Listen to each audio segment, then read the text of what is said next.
Frozen 2, I'm so called to make this video because there's so many messages in that film. I don't know about you, but I felt it. When we look at the song Into the Unknown, if we just look at the lyrics, she's been tempted to question her reality. One of the biggest things that happens when we're going through a spiritual awakening is a lot of ear ringing. It certainly happened to me. And that's being able to tune in, and it's being aware of higher frequencies that are existing, that you're awakening to. And it can be painful, it can be strange, because you are absorbing different frequencies as your conscious awakens, so that your hearing is amplified. So she says in the song, I can hear you, but I won't. So she's trying to block it out. Some look for trouble while others don't. So most people will just continue on and not question anything because that's deemed as looking for trouble. And 1,000 reasons I should go about my day and ignore your whispers, which I wish would go away. So when we're being truly called, a lot of us quieten it down, and are we seeing synchronicities? We're seeing things that are calling us on our destined path, and we ignore them when we're being spoken to by the universe, by our guides, by higher beings that are trying to guide us. It says, you're not a voice, you're just a ringing in my ear.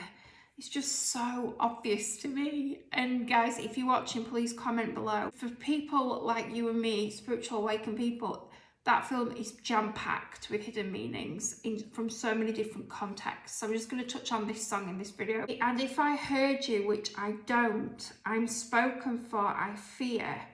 Everyone I ever loved is here within these walls. So it's like, why should I break out of a reality where I'm quite happy in my little matrix bubble? But is she really? She's not, is she? She's trying to kid herself. And don't so many people do that in life? I know I've done it. Following suit, feeling a fear to actually explore something different. And that could be for so many reasons. Wanting to conform, not wanting to upset your friends, your family, for maybe exploring different paths that they might not understand. And she's worried in the film, isn't she, Elsa, that her sister, she doesn't tell her sister, she doesn't think her sister's going to understand. And then her sister's really angry with her later on for not explaining. So I'm saying, I'm sorry, secret siren, but I'm blocking out your calls. I've had my adventure. I don't need something new. I'm afraid of what I'm risking if I follow you.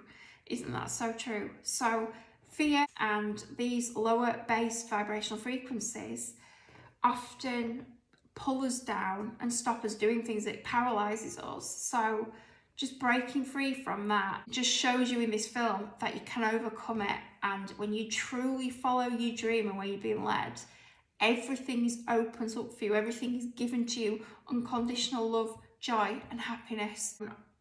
Every day is a little harder as I feel my power grow. Don't you know there's part of me that longs to go? So especially for people who their consciousness is awakening, because ascension and spiritual awakening is about sort of reclaiming yourself, but also remembering. It's about remembering what we come in not remembering. So let's say we come in with like 10% of the memory and the 90%'s wiped of why we've come back here, why we've incarnated again, what our soul mission was, what our life purposes were. We have to find that out on the journey. That's the purpose. But if we're stuck in a matrix life, 9 to 5, where we're just on autopilot, doing a 9 to 5 job, but like the Truman Show, just going round and round on the hamster wheel, and you don't break out from that, you are never going to know your divine purpose, what your path is, if you don't explore it. And let your heart guide you. Follow your passions. Express yourself freely. Sing, dance, and just not care what anyone else has to say or thinks. So it says at the end, where are you going? Don't leave me alone. How do I follow you into the unknown? So it's really obvious in the film, isn't it? She's hearing all these things, but she doesn't know how to follow it. She doesn't know how to break out of that reality. And I think that's what so many people are struggling with now, because what do I do if I don't have a 9 to 5 job, if I don't conform, if I don't follow what everyone's telling me to do in the media and on the TV and my friends, my peers, like, what am I supposed to do? So again, it can be confusing, it's a risk, but in the film it shows us you truly listen and tune into yourself and your heart, and you follow the little steps. You take baby steps every day, and she finally reaches a destination, and there's lots of things she learns on the way, and that's the journey. And then when she finally works out, you know, what's been keeping her trapped, which was conditions that had been put in place by a hierarchy, the higher ups, the elites, let's say in the film, and they built a dam out of fear, didn't they, to make the villagers feel they'd be flooded. There was no danger of flood. They'd implanted it in their minds. It's so similar to what we're implanted with, if you think about it, with fear, that we're fed fear constantly through different outlets. There's nothing to fear because it's just all in here, and it escalates.